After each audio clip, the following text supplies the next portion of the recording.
Hey everyone, welcome back to Couch Critics, the show where we talk about what we're watching, and sometimes we're lucky enough to get an interview with someone that we're reading. I'm your co-host Josh, alongside, as always, It is me, Dave, my friend. How are you? I'm doing really well, Dave. Excited. Today we got an interview with author Sheldon Higdon. He's got a new novel coming out, so we get to talk with him about some great stories that he's written. I'm excited about that. But before we get into that, let's do what we always do. Let's talk What about have some you things we've watched? been watching. Yeah. We were trying to find an acronym for it, but we haven't come up with one yet. But like WWWW, what would we watch? What I were don't you know. watching? What would WWYW. What were you watching? what would Jesus watch? But anyways, What would he? I don't know. I know one Not thing the is movies I watch. I watched Carnival of Souls from That's 1962 last night. I had great. actually never seen it before. I'm very familiar with the movie, like everything else. It's in the lexicon. It's discussed. The images are used in so many different So, things. So you feel like you know the material. yeah. But anyways, I watched that from 1962. Fascinating. It was a great movie. Yeah. 1962. It's very far ahead of its time. I see very much how it completely inspired George Romero to make Night of the Living Dead, because it's the inspiration for all modern zombies, And which gives George yeah. Romero strictly credits it as being his inspiration.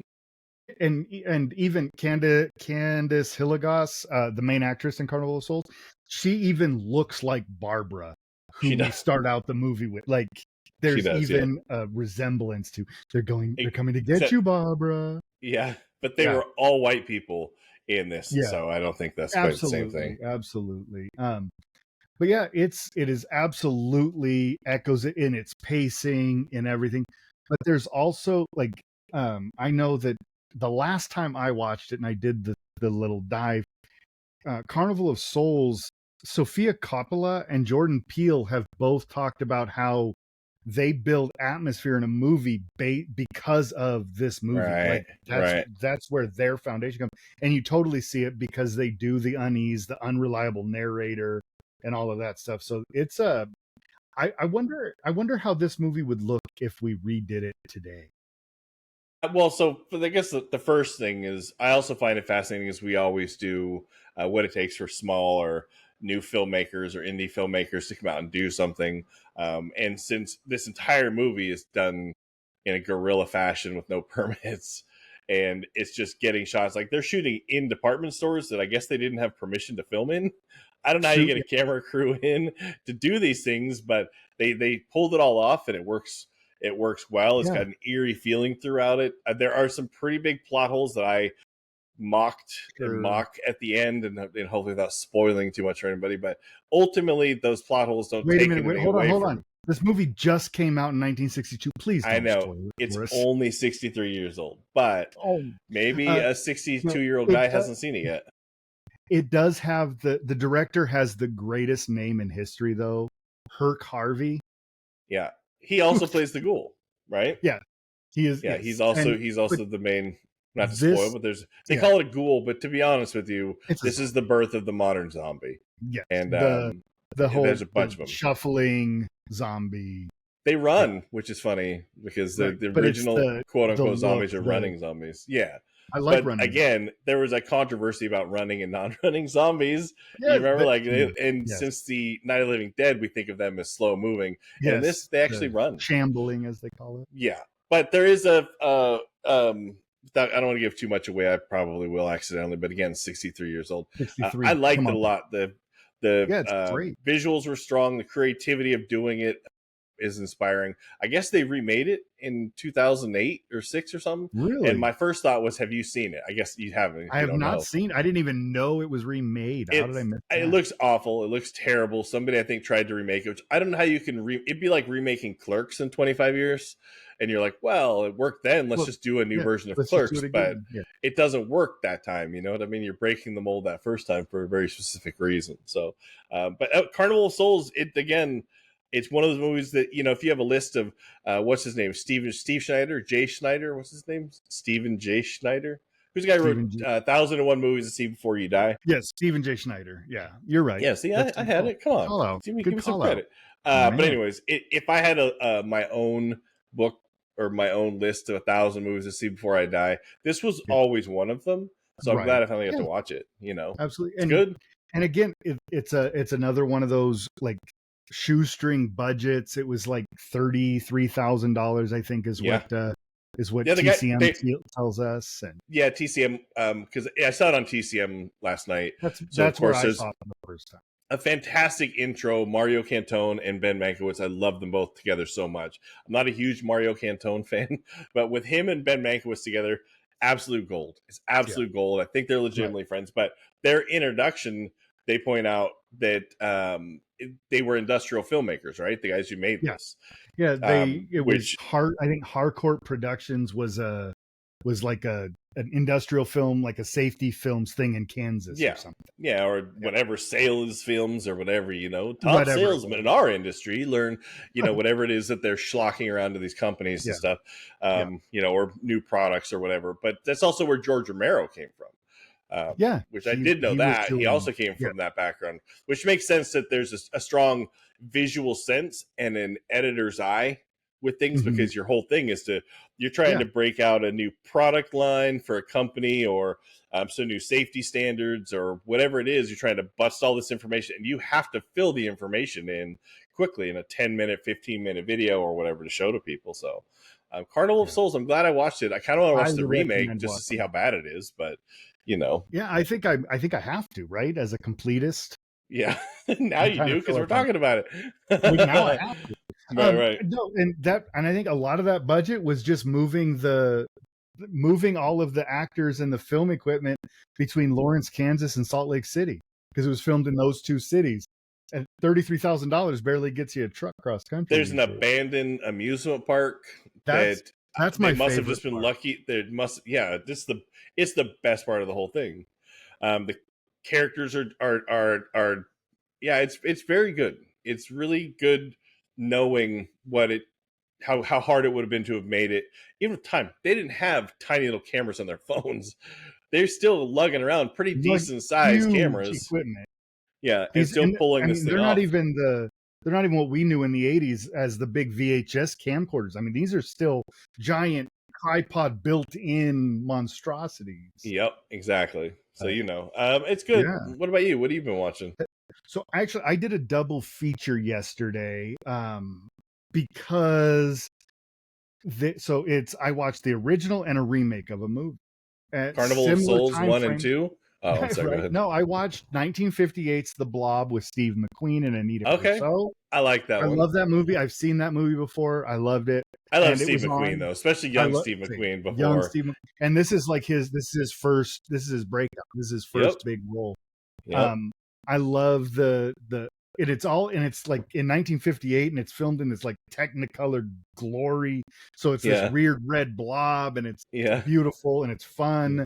Yep. It's not overly scary, but it's got that sci-fi horror done really, really well. But then just this week, AMC Plus just dropped 1988's remake of The Blob, directed by Chuck Russell, written by the great Frank Darabont, who would go on to do Green Mile, Shawshank Redemption, and all that. But the remake stars Kevin Dillon, who is not Steve McQueen. He is definitely not Steve McQueen. Matt Dillon's not Steve McQueen, and Kevin Dillon's not Matt Dillon. So no, Bob Dylan maybe, but no, they're not Bob Dylan either. They're not Bob. No. They're not Dylan Thomas. They can't write. No, they can't write. They're not even Bob Denver. They're not Bob. Maybe Bob Denver. Kevin Dillon might be closer to Bob Denver than Bob Dylan, and Bob Dylan is not.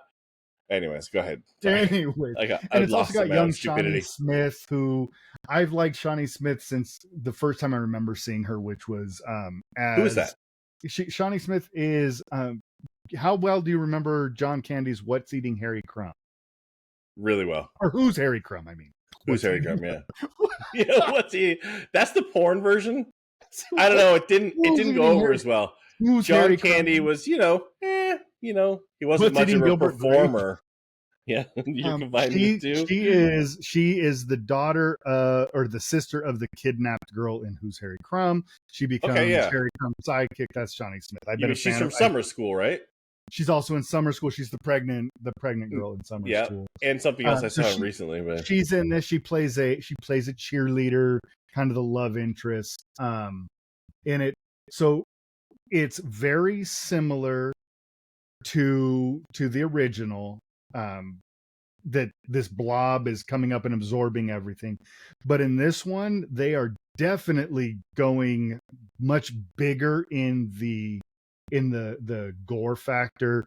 When the blob overtakes a person, you actually see like the Raiders of the Lost Ark face melting thing happening under the blob. So there's much more graphic. And Chuck Russell and with Frank Darabont writing it, they are definitely going into this whole much more cynical world, whereas Steve McQueen, everything's like, it's gonna be okay, we're gonna make it. If we this one's like, yeah, I think we're all gonna die, there's no stopping. Like, this is a much more cynical movie.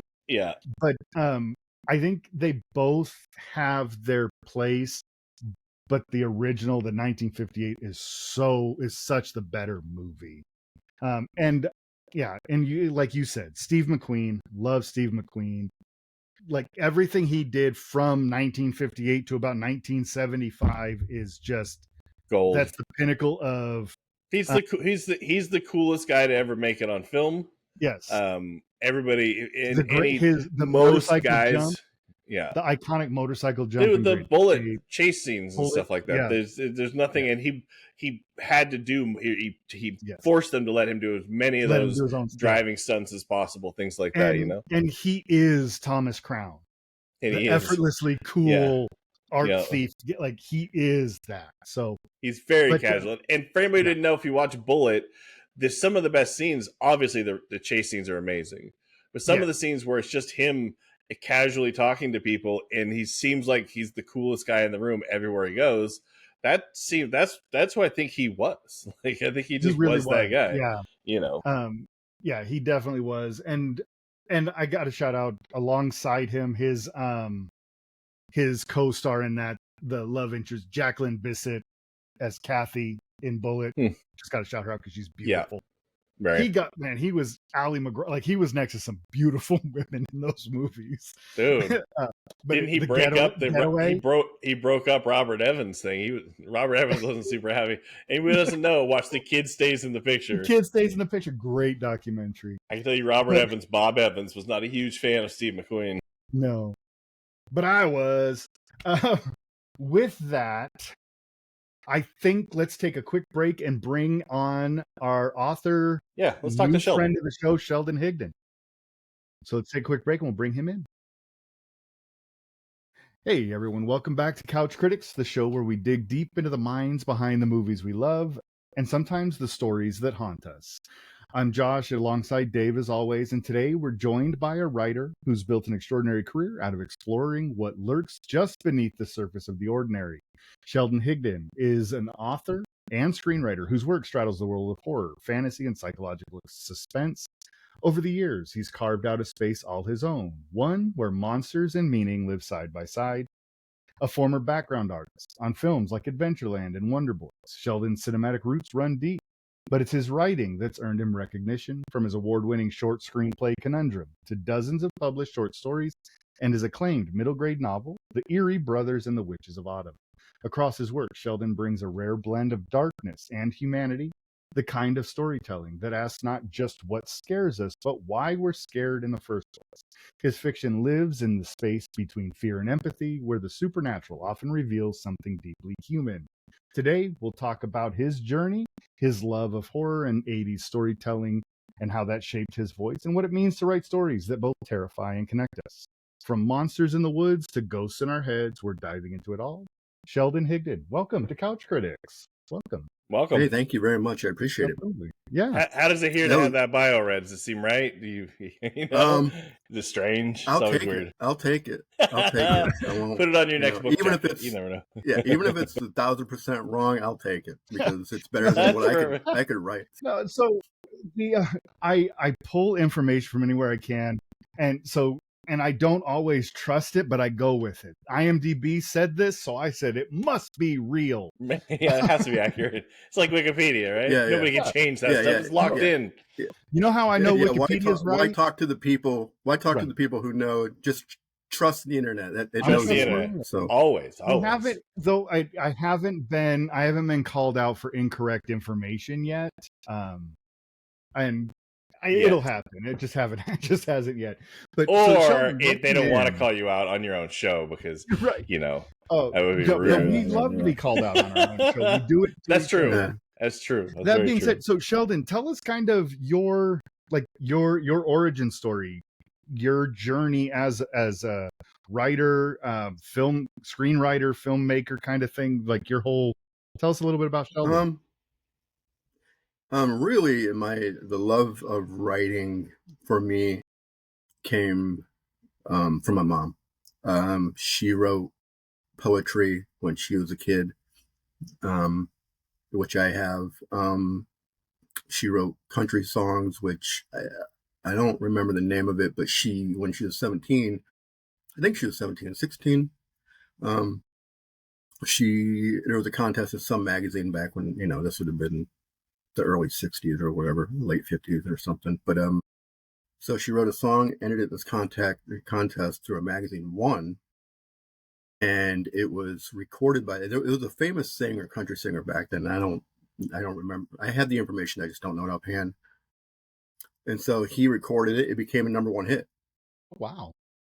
And then in the 1980s, a country star by the name of Ronnie Millsap, who was pretty famous back then, re-recorded it. It became a #1 hit. Wow. And I think it became another person recorded it after that.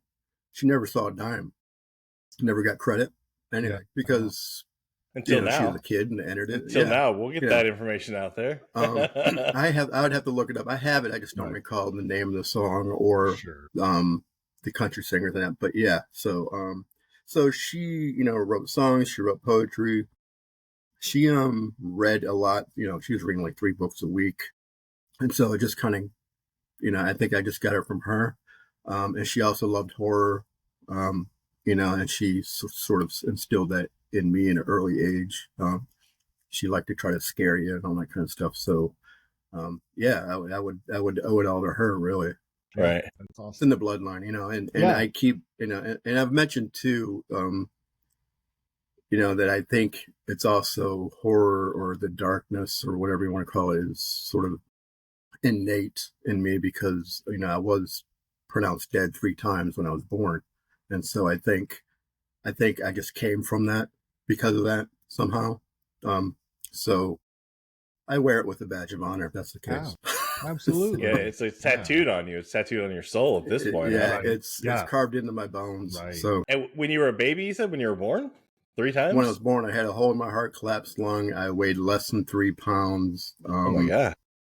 I was pronounced dead 3 times, and to the point where a couple out of the blue, my mom didn't know who they were. I think they were a young couple. They just popped in her room and said, "We'll adopt your baby," because they didn't, they're like, "We don't want this hardship on you." So they offered to, and she's like, F off or whatever. You know what I mean? Yeah. But here that's incredible. I'm glad. Wow. Jesus, I'm glad you're here. Obviously, right. Absolutely. It kind of makes it feel like it's a special person to be able to carry on with all that adversity so young. Yeah, there's a whole, I heard about it a lot when I was a kid. My aunts would tell me, when you were born, and you're the one get it. Yeah. Usually birth stories usually carry over for many, many, many, many years. In general. I was born in April. Was supposed to be born in I think June or July. And so I lived in an incubator for several months. Holy cow! So I always tell people I was hatched. I love. I was never born. Kind of like it looks like an egg, right? An incubator looks like an egg. I too lived in an incubator, not for that long. I was born about 5 or 6 weeks, so I lived in one for a short time. Am I the only one who was late? All I ever heard from my mom was I was like 3 weeks late, and I was like almost 10 pounds. That's all I ever heard was how my parents' sex life was never the same. 3 years old, walking, full teeth. Yeah, full head of hair. Like, came out like, what's going on? What's for dinner? Yeah, you just kicked the door wide open and came walking out going, come on, I'm ready. So let's get into some. So when did you have when was your first published story? First published was something that was online that it was just like I submitted it in free and I never got paid for it or anything. I can't remember the name of the website. It was just like a little sort of not fiction piece, but I wrote it as though it was nonfiction. Okay. About me being a zombie because like I had kids and I was tired, so I was sort of like a zombie. So you felt like a zombie. Yeah, and then there was a few more pieces that showed up in a local Pittsburgh sort of magazine. Like some towns, cities, you go out, you can get like these free magazines, and it tells you what's going on and concerts, local events, and things. Yeah, and so it showed up in that. Again, it was free. I think I had like 4 different pieces in that throughout. You take like 100 copies and hand them out to everybody you possibly knew. That's what I would have done. Yeah, well, I would take 100 copies for myself. I'd go find to go up and take.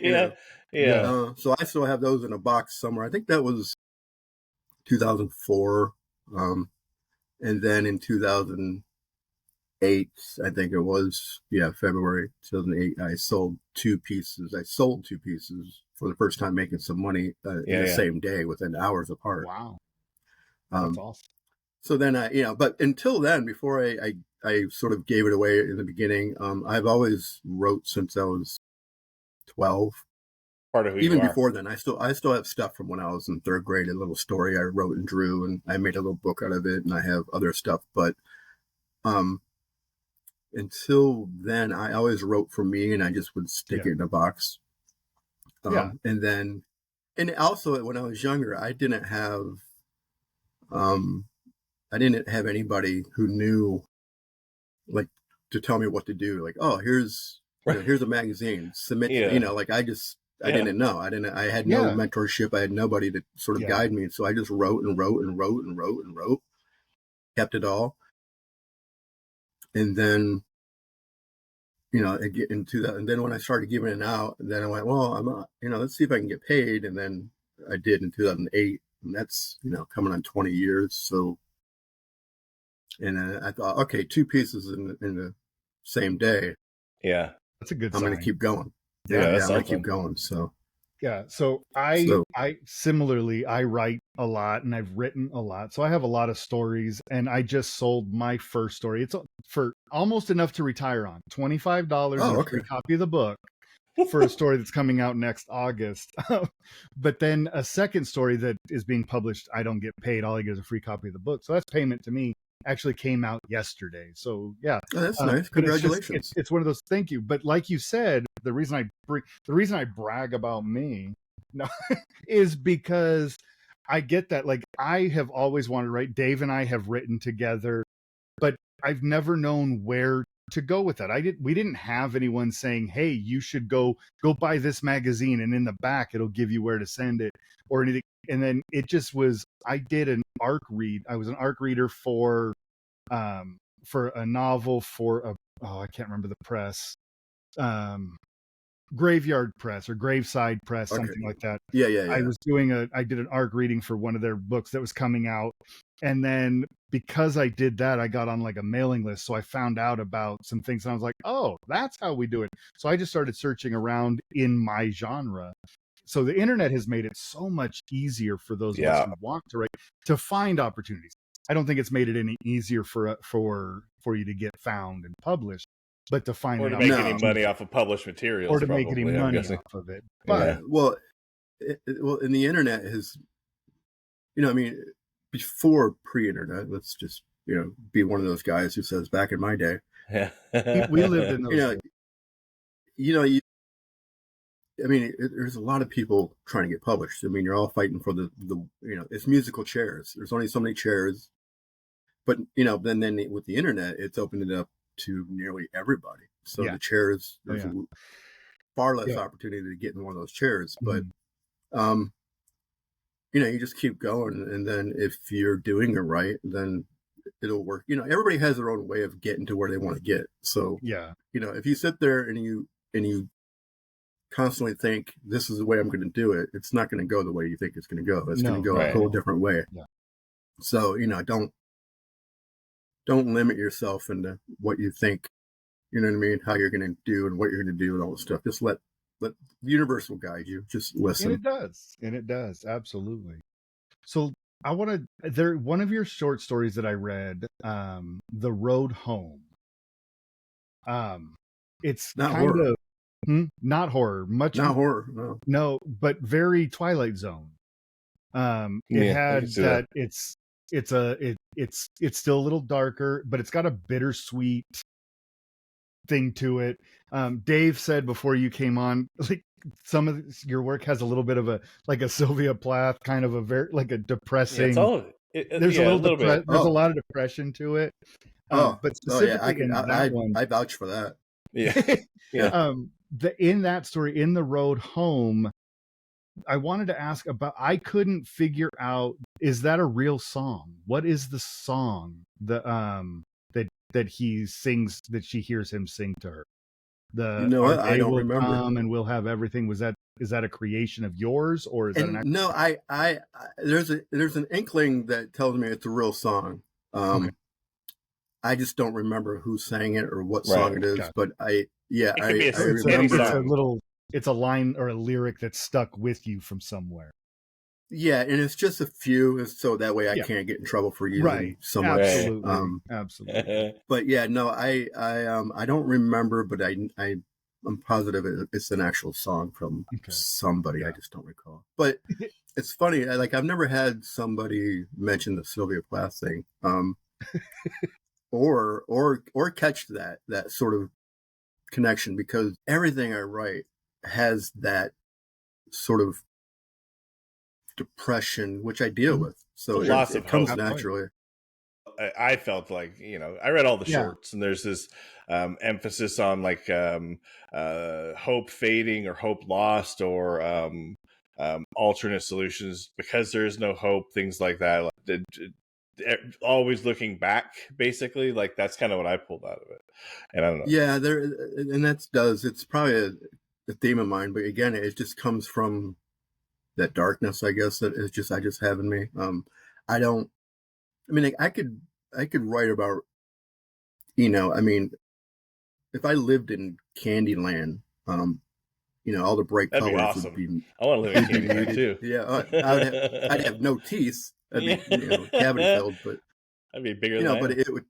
To me, the colors would just be less vibrant, right? Because I still see me to take it down. Although I see there is positivity in the world, and there's hope, and there's laughter, and there's love. I see all that, but at the same time, I see the other side of it. So there's a cynicism that goes along with life that some people don't want to accept, and some people are more realists. I get that completely. And I just wrote a short story. I finished up a short story yesterday for them, sending to a magazine. And it's kind of a horror story, but underneath it, the monster is really a form of depression. But it ends on a happier note. It's not like it ends with any kind of suicide or anything like that, but there isn't a happy end to it. No orphanage is burnt down or anything like that. Yeah. So, and even the new novel, I could tell you now, and I knew it when I wrote it, that the ending is going to piss people off, and I know that. So I gotta prepare myself for the onslaught. But the way I look at it, if you ever read Colorado Kid, the Stephen King novella, like a hard crime kind of novel, well, with no easy answers. Yeah, and there's the end. It doesn't solve the ending of the body. Right. Yeah, and he's, people ask him in an interview, he's like, because in real life there's not always answers. And that's how this book ends. There's no answers. There's no solved mysteries. There's, right.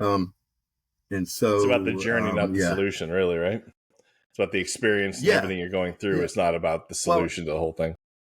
And plus, the book is about, just without giving a whole lot away, it's about kind of how we could become easily swayed to become something that we didn't know we were. And we can also carry on trauma from one generation to the next. Keep it going. So generational trauma that's a great tool, because it's so prevalent in our society, because we all wear the traumas that our parents and our grandparents had to some degree or another. Some of us maybe deal better with it than others, but we all have it. Yeah, and this is also about nature versus nurture, and how easily somebody can be trained to become something else. So therefore, a lot of people are going to be mad, but I don't. I mean, I care, but I don't, because I knew what I was doing. You know, you got to write what you would. because yeah, and there's write what makes sense to you. There's something about film, novels, art. It needs to elicit a response, and not every response needs to be positive. Not every response needs to be happy and a smile on your face. Like we're talking about with Jack Ketchum, I mentioned off there, Jack Ketchum, you had met him. In just you, the reason that that I even mentioned it online was you were listing off like 5 horror movies to get to know me or something, and you put The Girl Next Door. The Girl Next Door does not, yes, they kind of get their comeuppance in the end, but it is not a happy story. It's a dark, violent, vicious story that you are not going to be happy when it's over. Yes, exactly. Yep, I have that on. That's on a bookshelf. That's a good one over too. There. Off season and offspring are off season and offspring were the first 2 I ever read. But I love Red. Anyway, I could go down the Jack Ketchum road all day, but his books don't have. They're not happy. You don't feel good when the book is over, and sometimes that's the right answer. Yeah.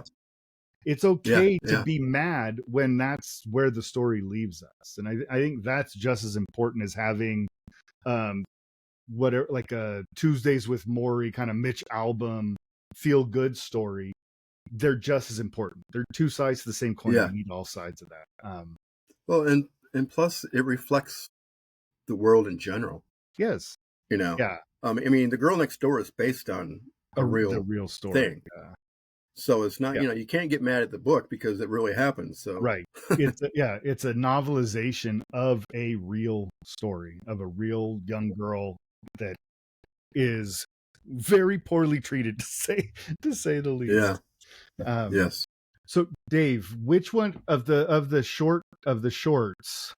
What else did you catch in there? I really liked And the Winners. It was the one about the lottery.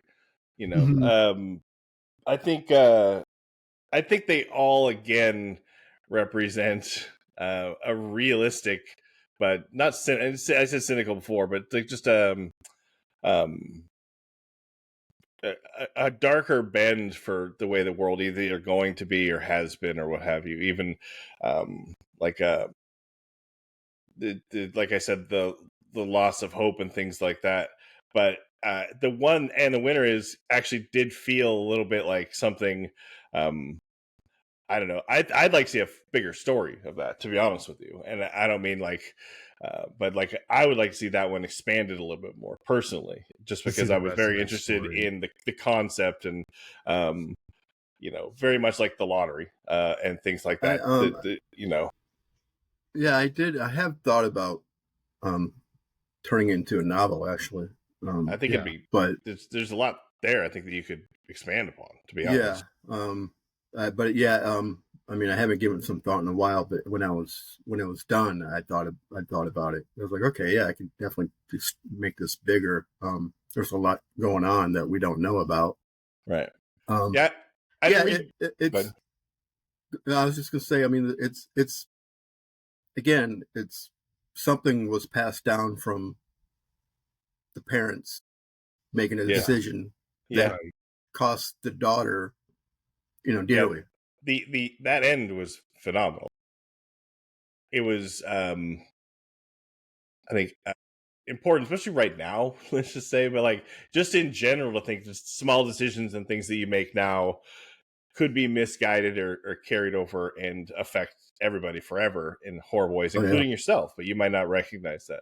Just that last little tidbit and stuff, like there's a lot that could be developed in that. Other stories very similarly told in that same vein. It's kind of like a regret, like everything else.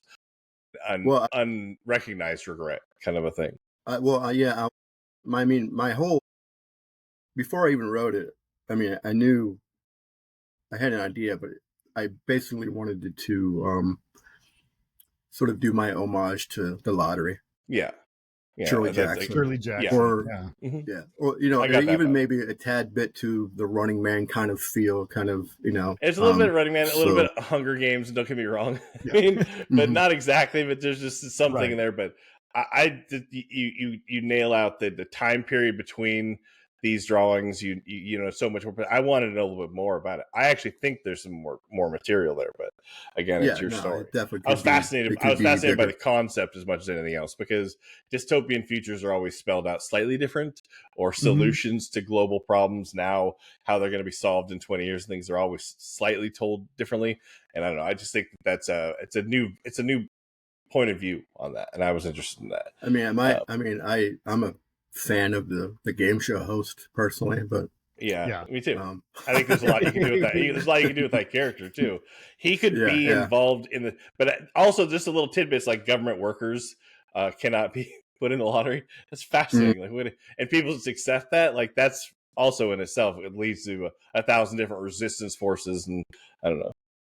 Yeah, and that's, I can't remember when that came out, 2011 or 12 or something. So, you know, here we are 10 years later, and it kind of it's become maybe a bit too real. Right. Yeah. Some of the other ones, I think there's a little bit of hitting close. What was it?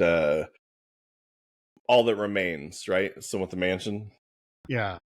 The mansion, I feel, represents hope, and it's deteriorating over time. There's a lot of infertility, let's just say, and a lot of struggles and things like that. And if you don't know it, if you don't know what it's like to go through those things, it's hard to understand. So that one hit personally to me, but it's not really just my place. It'd be my wife and I's place to talk about it. Yeah. But you know what I mean? Like that one, I don't know. That one hit a little bit. You know what I mean? Just because I think I understood it. You know, to be honest, the orphanage burning down was the funniest part to me. It was the only part that was levity, just because of the fact that I didn't have an orphanage burned down, but everything else seems very much accurate. Well, I mean, that came from in Ohio. I was born outside Chicago, but I grew up mostly in Ohio, and there's not far from where I grew up, there's this place out in the middle of the country, corn stalks, woods, and all this. And we used to go there as kids, you know, that's where we'd go drink. Right. And it's just dark. And there's this tree that had stories, and there's this section that had, where there was supposed to be devil worshippers and all this stuff. So all kids would go out there at night drinking. And of course. And then, but there used to be an orphanage out there that did burn down, in the streets. It was called Gore Orphanage. Okay. And so that's where that popped into my head when I was writing, you know, that. And I went, oh, okay, I'll use sort of that for this part. But I wrote that as it's kind of like a song or a long poem. And then I sent it to an old professor of mine at Seton Hill University, and he, you know, I go, what do you think? And he said, you know, oh no, it's great. He goes, did you know you could read it backwards? I went, huh? Yeah. He's like, yeah. He goes, start from the bottom and just read it back to the top. I went, oh no, I didn't know that. He's like, because they're broken down into sections, all headed with the same thing, which is the condition of the mansion, or the description of the mansion. That's the only story I didn't read, so I'm fascinated. I will be reading it as soon as we're done here. I read every other thing you sent me, but I didn't read that. Right. And that one's never been published, so it will be in my short story collection. So yeah, right. That's awesome. It's really good. Like I said, that one hit a little bit. I call that my haunted house story. That's not a haunted house story. Right. Yeah. Yeah, so you even bring that in, but I'm sorry. Go ahead, Bill. Mm-hmm. No, I was gonna say Sheldon, when you're writing a story, where is your starting point? Do you know where you want the story to go, or do you have, because like Dave has pictures a scene in his head, and that's where everything blooms from. I start with a character that I really like, and then the story kind of unfolds as it goes and things happen. What's your starting point? Where's your impetus when you write a story? What do you see first, I guess? For short stories, I let them sort of tell me. I don't like a novel that I'm working on or a novel I've written. I will write an outline of bullet points for each chapter. Okay, I want to make sure I hit this bullet point, hit this, and then in between those bullet points, all that space is where I let the novel do its own thing. Sure. Characters do their own thing. Yeah.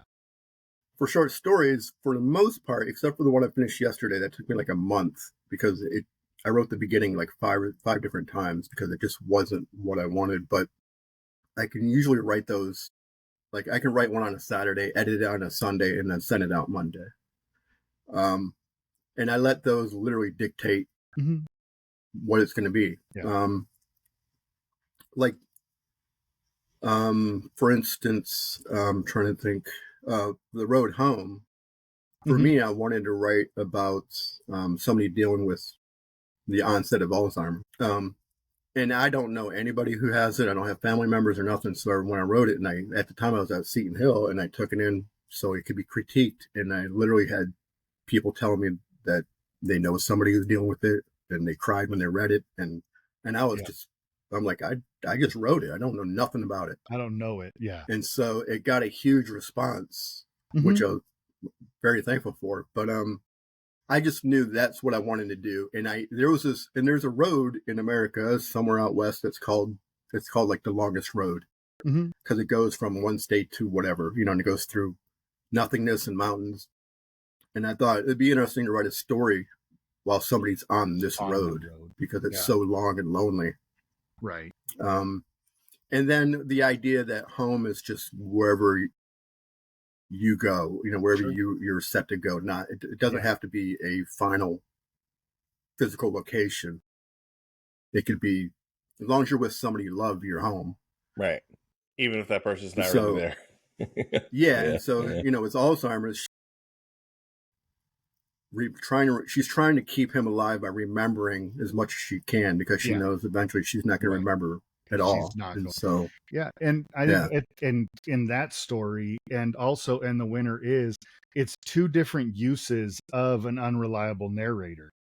In The Road, she's unreliable because of disease. And The Winner he's unreliable because it's like almost a descent into a type of madness or insanity, this quest for recognition. But they're both technically an unreliable narrator because neither one of them are seeing reality. And I think those are clever ways of using the same thing, but in a completely different way. Yeah. And I love an unreliable narrator. Yeah, me too, because it just makes you force the reader to ask questions the whole way through. Constantly questioning every page. You have to question, okay, was that real? Or where's the nugget of truth in that? Every lie starts with a nugget of truth.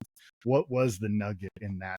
I don't know if you're a film fan, but I just watched Carnival of Souls again from 1962 last night. That's a good one. And that's very much the same thing, where even though it's not quite that, but there's that thing where you're carrying through like, no, and is she alive? Is she dead? Like, she's in the car still? Like, all of these different things. So all the way up till the end. And unfortunately, that leaves you with like more questions than you would want, in my opinion. Well, but like, still, that's how The Sixth Sense is. You really are believing what you're being told, through film, of course, through visuals or whatever. I mean, the director is the unreliable narrator, really, in that. And that's what made it so great, especially the ending, back then when it came out, and you were huge, expecting super important. But all those people interacted with her. Like, it's not like, I still have always said that, like, it's, if she's in the truck and her physical body is in the truck, all these people are interacting with her. But anyways, I hold back. I digress. I digress. Well, speaking of film, there's some leaks. Yeah. Speaking of film, artistic license. You have a short story that says that it's coming soon, short film, The Giving Box. Do you have any update on when that's going to happen?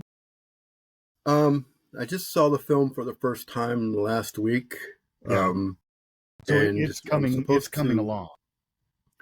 Yeah, it's complete. It's locked down. It's ready to go. It's just, it won't be public for another year because it's going to make a festival run.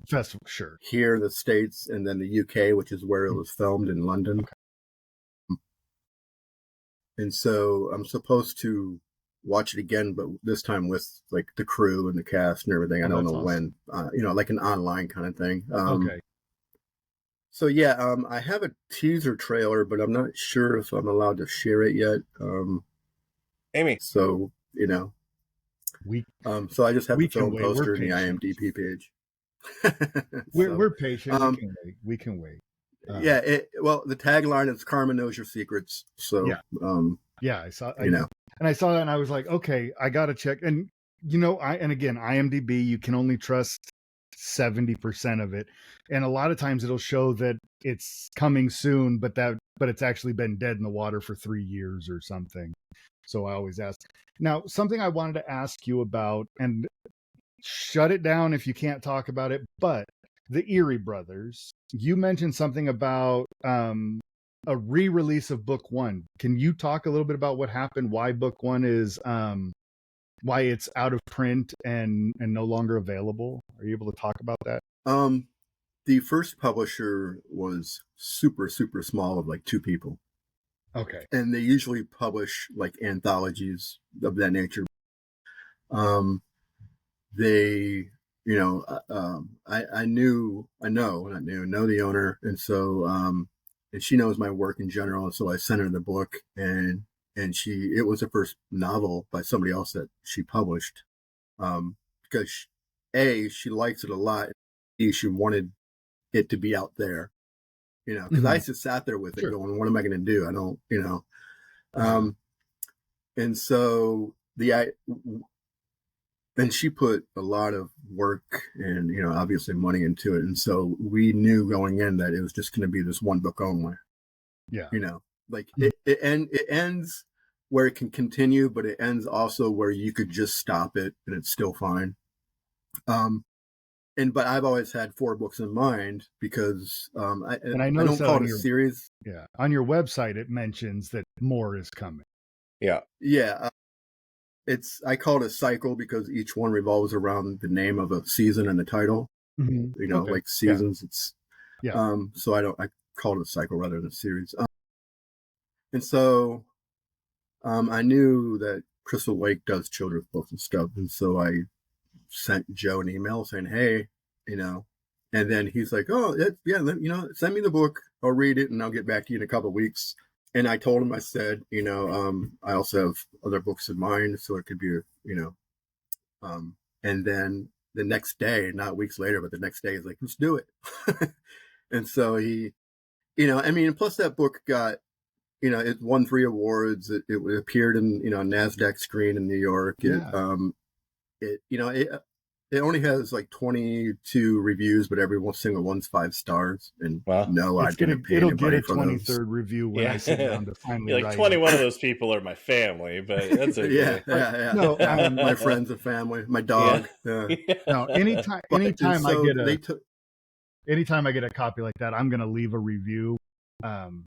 Unless I don't like a book, because I don't want to spend the energy to badmouth somebody, because I know the work that it takes to write. So I'm just not going to leave a bad review. I'm just not going to leave a review. But I will be leaving a review for this because it totally hits what we talk about. I'm sorry. Go ahead. I'll ask. No, I was just going to say. So they took it, and then they also wanted to finish the other 3 books in the series, awesome. And so therefore. They'll reprint it, and then the reprint, and then book 2 will be out in 2026, and then the last 2 will be 2027. Have you started writing them, or are they just outlines at this point? I'm outlining the second book now. And I can tell you, it's called The Erie Brothers and the Winter Dragon. So the first book, there probably won't be much the work to be done on it. Right. I'm sure. Little things here and there, but it should come out just the way it has been. So. The way it was. So it has a feel. It very much reminds me of what Dave and I, at least. You're a couple years older than us, but growing up in the 80s, it has like that dark fantasy. It's got like Goonies, Monster Squad, 80s vibe to it. What were the films or books what in general inspired that world that you created for the Town of Autumn and the Erie Brothers? The island itself, and for some reason it escapes me, but I used to go to this island all the time and ride my bike around it because you had to take a ferry to it, a half-an-hour ferry ride up. I lived in Maine for a while, and right off the coast, there, I'd jump over to this island, and I would ride around, and so that island is sort of this island. Okay. And then I made up the sister island in the book for it. A lot of the BMX bike riding is me riding when I was a kid through the woods and making ramps out of everything and jumping anything I could see, and like Rad. Well, Rad. Rad. That's the movie Rad for us. Yeah. Or BMX Bandits, or all those. Yeah, we would get, my friend, his dad built him a half pipe, in his backyard, so we would. That's awesome. Absolutely. I love it. So that was a lot. That's a lot of it. That part's a lot of me. And then, but the idea in general, I had the name the Erie Brothers for a while. Yeah. I knew that was something, because I was like, okay, eventually I'm going to do like my Hardy Boys. Yeah. And I was like, it's like if the Hardy Boys was written in the town of Erie, Indiana, from the TV show Erie, Indiana. It definitely has that otherworld vibe, but two brothers solving a mystery. Well, and then I have twins, and so when they're born, and one day I'm writing, but they're sitting over here in their little swings, and I'm thinking, Erie Brothers, right there. I mean, they're right there. So they're the poster child for what you're picturing. Yeah, that's funny. Yeah, and then Lenore is basically their best friend, but in my head, it's my oldest daughter is Lenore. So and I use my kids. I use their actual names in the book. Yeah, as characters, and the aunt, awesome. The aunt in the book is named after my mom. Her name was Jan, and then so there's a lot of me in it. Sure, but that's sort of where that came from, and plus the one book series that I used as a reference that I've already read, but I read it again, and I went through and was making notes through it and breaking things down and stuff, was the Percy Jackson series. Okay. So my wife read the whole series. My wife is also a middle school English teacher, but I haven't read the Percy Jackson. I watched the new limited series that Disney did and really enjoyed it. Didn't love the original movie very much, but that new series is awesome. So I liked it too. I need to sit down and watch it. One thing that I got to throw out that I really loved about this book is so many times, especially in youth fiction, the moral lines are good, evil. There is no in between. There is a lot of kind of blurred lines in here. You actually are respecting the intelligence of a reader, even though you are writing for preteens essentially, but they are smart enough to understand. And this has a lot of that gray area between the difference between vengeance and justice, and how they sometimes can overlap and different things like that. And I really appreciated that there is this kind of difference, that not everything is black and white. It's not just good versus evil. Exactly. I just wanted to throw out that I really appreciate it. Well, I appreciate it. I mean, to me, and I don't write a lot of monster stories about monsters, something that's been under the ground for ages, or something that lives in the, to me, monsters are people. Yeah. Oh yeah. Nothing scarier than the monster next door. Yeah, exactly. And so, to me, that's where the evil really lies. But yeah, when I wrote it, the one thing I kept in my head the whole way was, although I know I can't write a lot of gore, I can't use a lot of language, I can't whatever, I refuse to write down to the kids. Yeah. I wrote it. I don't change how I write at all for the book. I didn't go, okay, I'm going to go into middle grade version writing and then write. Yeah. I wrote it as though I was writing it for adults, but I just had to remind myself I can't write certain things or that. But because I know that kids they're smart, and they usually read up anyways. If they're reading a middle grade book and they're 12, they're usually reading something that's going to be with a 14, and they're going to read up. Yes, absolutely. And so I just didn't I wanted to write to them and not down to them. Right. So I think hopefully that comes across. It absolutely does, because a lot of times as a grown man with a grandson, when I'm reading these middle grade novels, so many of them just feel like they're pandering to a younger audience. and I get really bored with them. I did not get bored with this book. There's enough in there. It's happening in a way that even an adult can appreciate it, which is what I was going to ask you. How does your process shift? And you meant, and I like that it doesn't. You just make sure that you're not overly graphic in the violence, and you weed out some language. And that's, I think that's the right way. And I wish more people wrote that way for kids. So many kids novels are hyper repetitive and overly saccharine, and it just shouldn't be sugary. Oh, and I just noticed your little friend wandering around back there. I'm sorry, I got sidetracked. Right behind your guy. He walked to the front. He wanted to be seen. I'm sorry. I got sidetracked. That's I know this is generally an audio thing, but who's our friend here? Hey, Oh, look at him. I love it. This is Olivia. Olivia. I love it. She'll usually clean me, start licking me. Yeah, she likes to be petted. You know, she came to the front, and I was like, she just wants to be on camera. I love it. Mm-hmm. That's awesome.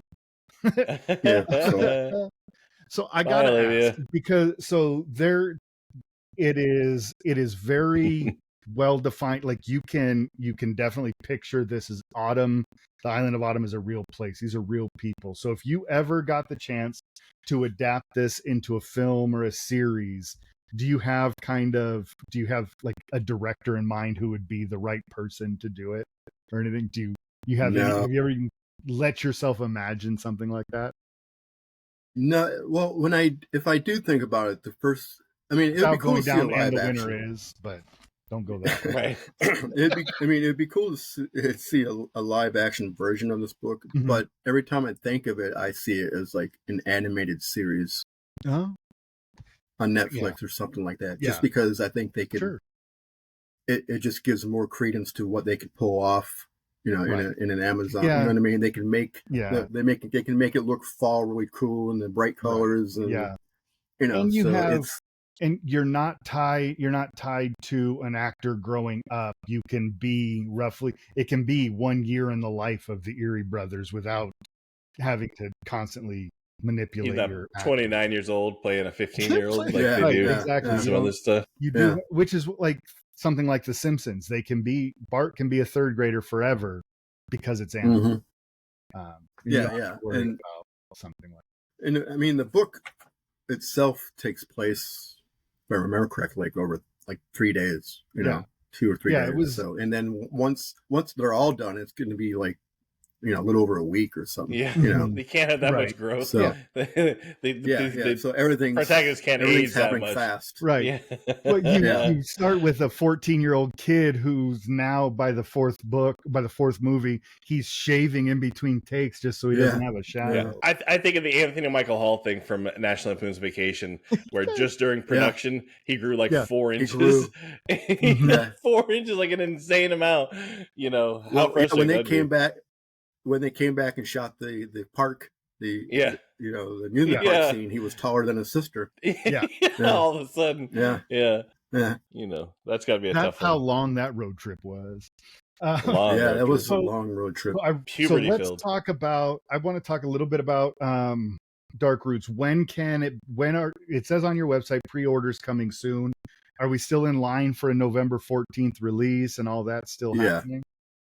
I mean, I was just talking to the publisher yesterday, and everything's still, you know, on target. So, I don't. The cover reveal should be coming. There's going to be there's an Instagrammer who's going to be doing the cover reveal for me. Yeah, so the cover that's out on the internet that I found is not going to be the cover. There's going to be. I haven't. It's probably something I made for just to post something, but no. No, the cover. I've seen the concept art, and it's pretty awesome. Yeah. No, it's weird because in my head, revealing a cover should be a couple of months before the book comes out. But we're in such a digital age where things just happen so fast. You don't need this huge lead time anymore. My first short story that got published as of when it came out yesterday, October 25th on Amazon. I got the cover early last week, and you can buy the book today.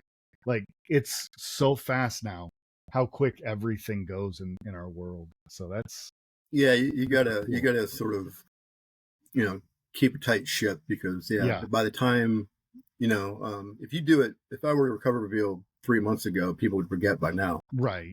We are a very short attention span society. We're a TikTok world now. Yeah, I checked out of this interview 10 minutes in. I don't know. My attention span's over here. I have cats running around. Just kidding. Oh, too funny. Well, he's already paying attention to Olivia, so yeah, that's I get true. it. Where's Olivia? Bring Olivia back. I think she'll probably do the next podcast. There you go. She'll just run it for you. All right. So this next part, I got to warn you right now. I just do this because Dave hates it. Welcome to the hot seat. That is terrible. Because we don't do sound effects. FM DJs. We don't do sound effects. But I love to see the disappointment on Dave's face. So every time. So what I like to do is welcome you to the hot seat. I'm just going to ask you 10 questions just to kind of maybe have some fun, get you to think, those kind of things. So if you could collaborate with any writer, with any fiction writer, living, dead, whatever, who's co-authoring your next story with you? Probably Poe. Oh, all right. Yeah. Poe was an early influence. And that's very fitting because, like, he mentioned Platt, but that's the same kind of thing. It is much more about depression as the horror. So, yeah, I love that. Yeah. That's, I mean, I have them tattooed on my arm, so. Do you? Yeah. Oh, yeah, that's a great one. Absolutely. Who's on the forearm? Who? Frankenstein. Yeah, look at that. Yep, Frank. And then Bela Lugosi. Frank. Oh, and Lugosi. All right. And then you probably can't see it. We didn't even do. You didn't even do Universal monster movies in this, It's a whole different conversation. From back in the 50s. Oh, Vampire. Oh, yeah, of course. Vampire. Yeah. Mila Nurmi. Yeah. Yeah. So what's the strangest place you've ever come up with a story idea? I don't know. I mean, I could say something obvious like the bathroom. But I mean, I don't know if I've ever been in a strange place, but I mean, they just come to me no matter what. So, it's just everywhere. I mean, just life lie. Strange, so maybe... Say a sugar factory or something. That's what he wants to hear. Some ridiculous thing. I was riding my BMX on a half pipe on an island outside of Maine, and and it popped into my head when I crashed. So, if you were forced to write your next book entirely using song lyrics for dialogue, what band or artist catalog are you choosing? There's so many bands. Probably the Misfits. Oh, all right. Misfits. All right. Yeah, I mean, I could also say the Ramones, Slayer, Guar. Yeah. Very similar taste, my friend. Yes, very similar taste. You're speaking our language. Well, here's a little tidbit with my short story collection, and I was talking with Guar, them and their management to use lyrics, really, for my collection. And they're all for it. Because I sent them a collection and all that stuff, and they loved it. And then I got in touch with their publishing rights people, and they've never replied. To see, because it's going to be like $500 to be able to use it. Which I could come up with, but probably some lawyer got involved. Some lawyers sticking their nose in the whole thing, complicating it. Well, and they're like, well, this isn't going to come out through a major publisher, so they probably just ignored it. But even before then, like, because I over the years I got to know Oderus Youngus, Dave Brockie. We used to email all the time, and he told me, he told me a long time ago. I said I'd like to use lyrics for this song or that. He's like, go ahead, but I can't do that now. He's passed, and I'm not going to go outside of the proper channels and do it. But if he was still alive, I'm sure he would have made it a lot easier for me. But. Well, maybe that's the song from The Road Home. Maybe it was Slayer's Born of Fire. Maybe that's what he's singing. Right? That's their wedding song. It could have been that. Or Ensemble or something. Or Raining Blood or something. Or Raining Blood. Could have been. There you go.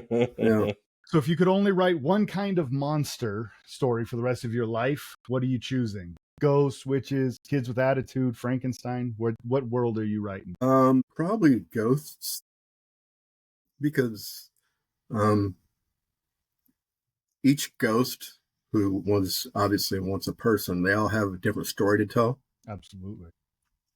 Different stories. So you have in different ways of death, what they're carrying on throughout their afterlife with them, what's keeping them down or from not moving on or whatever. So ghosts, we all think of them as just sort of a poltergeist thing, but there's really more a deeper aspect to them than just scaring you. Ghosts are a perfect analogy for that generational trauma.